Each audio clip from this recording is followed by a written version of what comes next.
I can't even afford to drive to work anymore. Gas is almost $5 a gallon in upstate New York, and I can't afford it.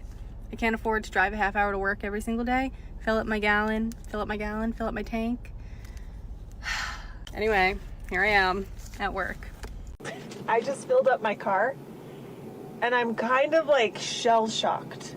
I have a 20-gallon car, and I just used the cheap shit, like the E15. $91.59. How are people gonna make it? What? I don't even drive a truck. Like, I drive a mid-sized car. 20 gallons, $91. Help us. Okay, you know how I know it's bad out here? Look at this. $5. Someone put in $5. Over here, someone put in $15. And I'm literally about to put in $6 because I cannot afford anything more than $6 of gas. I just want to say this real quick. I had a full ass crash out about gas prices. Gas, $65 for one tank. I was paying $40 to $45 for a tank a couple months ago. I physically cannot afford it anymore. I actually can't afford it. I commute for work. I get gas every 3 days. I can't do it. And I'm tired of this shit. Okay, pilot, explain this. How the f is this shit now 15% ethanol? And you have to use it in 2001 or newer vehicles. My first car wasn't that, so I couldn't use it in that, which means I'd have to use this, which is $4.01. Because that's the one that has 10% now. So not only is our gas more diluted, it's more expensive. E15 gas at Flying J. E15 is taking over the pumps. The only option with 10% is premium. Let's test the E15 and see what we get. I can't believe I'm putting this shit in my car. I gotta believe the line though. And they do have the sticker. Use only in 2001 newer passenger vehicles or flex fuel vehicles. Do not use in other vehicles, boats, or gasoline powered equipment. It may cause damage and is prohibited by federal law.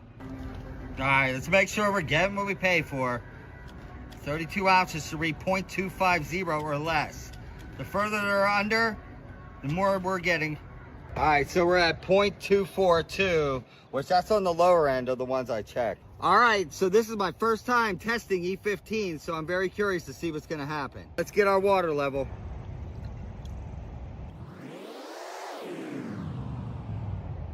All right, we're staying for 30 seconds. We'll wait 5 and see what we have.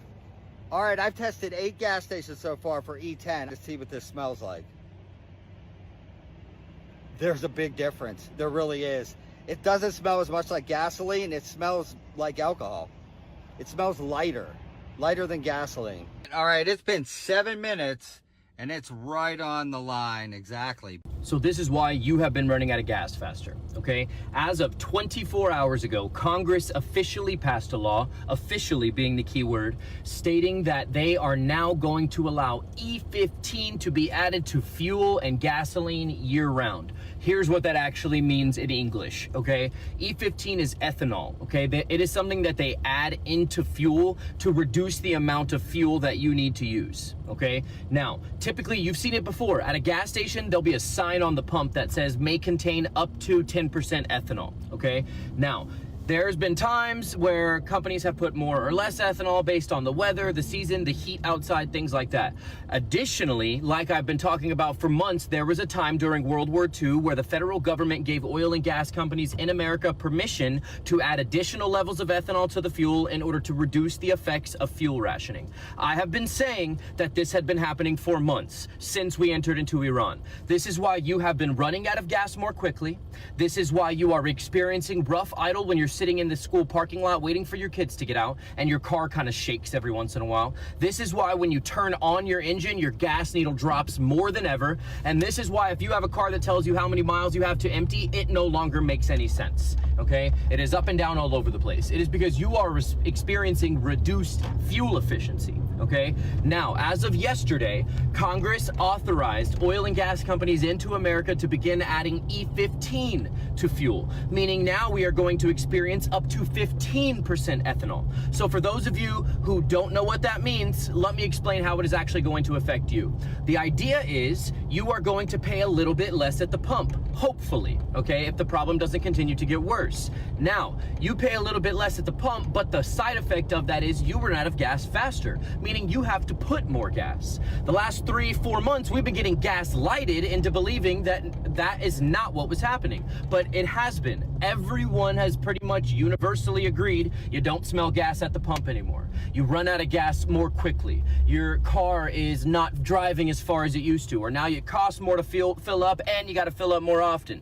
Okay, it is because they have already been doing this. They are now just realizing they can't keep playing in our face and act like we aren't going to notice it. Okay, so here's what you need to do. Well, really, there's nothing you can do. If you drive an old car, sorry, you're screwed, okay? It is going to drastically reduce the engine life that you have, even if you drive a modern era vehicle. It is going to be very bad for people who drive older cars. Now, if you happen to drive what society would label a beater, you know who you are.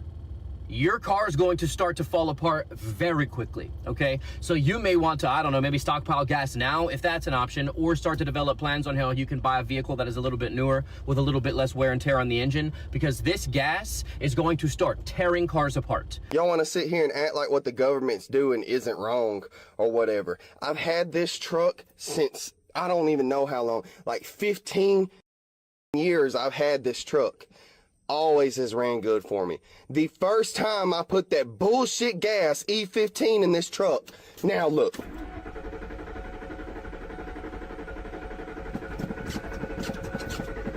Won't start. Starter fluid spraying up in it and everything will not start.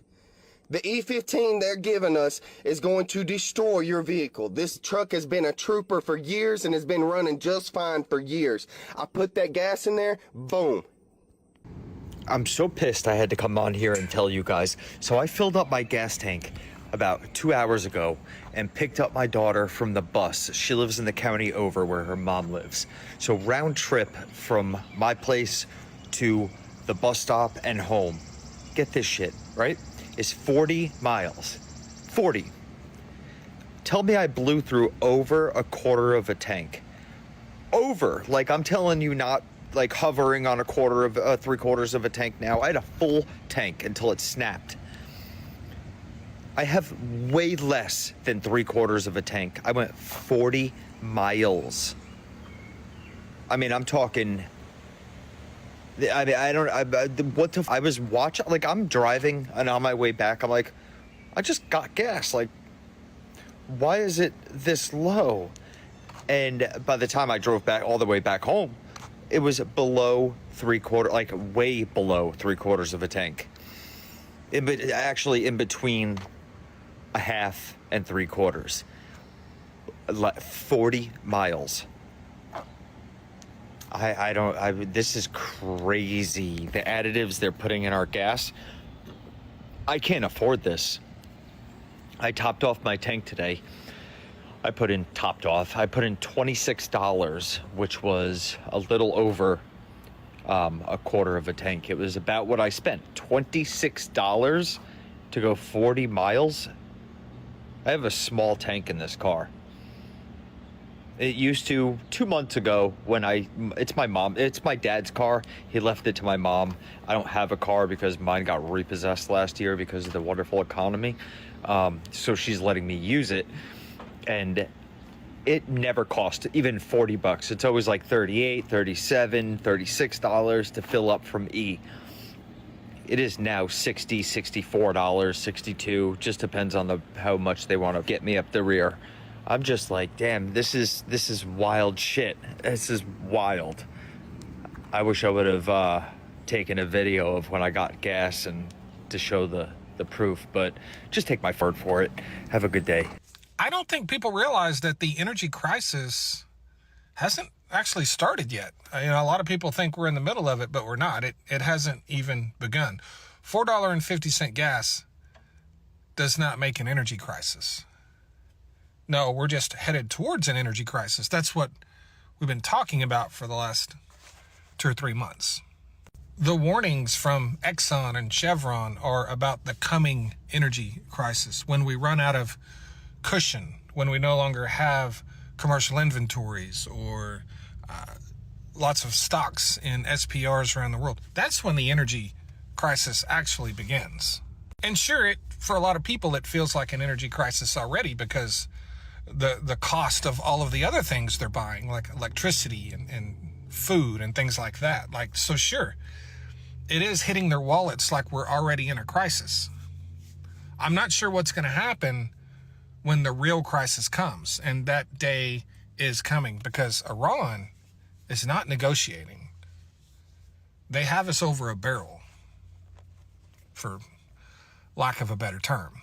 So as we get closer to that second week of July that Exxon and Chevron keep warning about, traders are going to start bidding more aggressively for future barrels of oil, and it's going to get more expensive. You cannot artificially manipulate down a crisis. That's not how this works. If we were currently in a crisis, they wouldn't be able to manipulate the market. But the manipulation of the market can absolutely get you much closer to the crisis much faster, as it does not do anything to slow down demand. You need demand destruction to help slow down the coming crisis. Every time they manipulate the market down, they actually hurt themselves and us. They just don't know that because, let's be honest, they're not terribly bright. That increases demand at a time where we need demand desperately to be falling, not increasing. When demand is increasing, we're increasing the use of the limited supplies we have left. That is the worst thing you can do. And if anyone tries to predict what exactly is going to happen when that crisis begins, they're probably not going to be very correct, because the fact of the matter is, when this crisis starts, we will have never seen anything like it before. We will have no historical context to base it off of. This will be completely new for all of us. But keep in mind that when the crisis begins, it doesn't mean we're out of oil and gas here in the United States. It just means we've used up our cushion, our buffer, our insurance policy. So any slight disruption can cause things to get drastically worse very fast. And yes, that's going to happen in the middle of hurricane season. Yes, that's going to happen in the middle of summer when we have the most refinery outages we typically have due to the very hot weather. Iran's entire plan is to lead us straight into this crisis. So it's coming. They're not going to give up. This is how they win. So don't get tricked by current falling gas prices that this crisis may be over. The crisis hasn't even begun. This is like the warm-up period.